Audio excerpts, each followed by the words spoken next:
Aujourd'hui, petite vidéo pour remplacer le flecteur.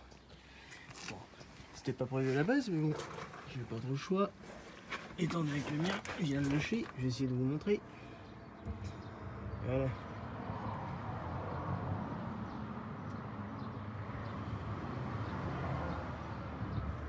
Il est explosé. Donc on va commencer par démonter l'échappement et faire tomber l'arme de transmission. Parce qu'autrement on pourra pas le sortir. Bon, l'arme principale, qu'est-ce qu'il y a? Il va falloir dégripper les boulons.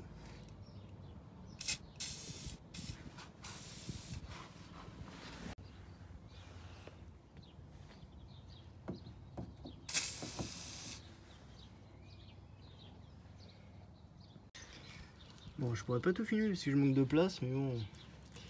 Donc j'enlève. On va rien voir. J'enlève l'échappement. Donc il y a 3 vis, il y en a une là, et une derrière, on verra pas. Normalement 13 de chaque côté. À part que là c'était bidouillé, donc c'est du 12, mais normalement 13 de chaque côté.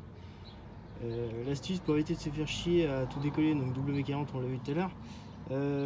Moi ce que je fais en général en premier, c'est que je force juste sur une vis sans mettre une clé de l'autre côté, juste pour dégripper en premier le boulon, et après on arrive, ça évite de foirer du coup les deux boulons ou de faire sauter la clé. Voilà. Bon, maintenant il reste plus qu'un boulon, celui-ci, donc à l'arrière, hein.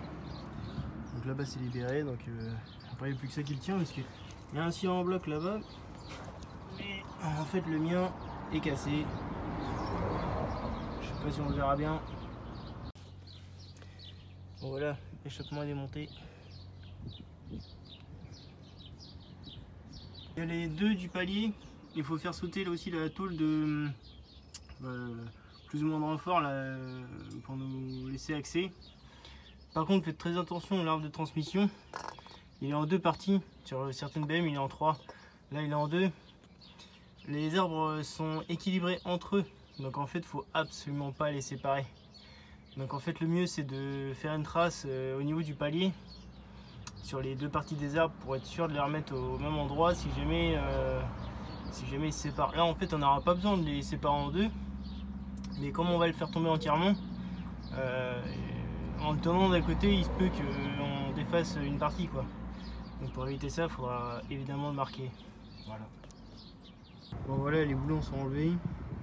Maintenant ce que je vais faire c'est que je vais prendre un gros tournevis et en fait je vais faire le vis sur l'arbre en fait pour le rétracter un peu, parce que du coup si on peut voir là, hop, là il y a une cannelure et donc du coup en fait cette partie de l'arbre de transmission vient rentrer sur les cannelures en fait, et du coup ça va nous dégager l'accès pour le flecteur. On sera quand même obligé de faire tomber les fixations du palier. Bon, l'arbre de transmission ça y est retiré. Juste enlever le palier et du coup ça nous laisse assez de place pour déboîter l'arbre et enlever du coup le flecteur de la tulipe de boîte. Il n'y a plus qu'à monter. Bon, je pense qu'on peut confirmer qu'il était mort, hein. Il y avait des cheveux. C'est mort, hein. Pourtant c'était un BM. Ouais, on va remonter le neuf.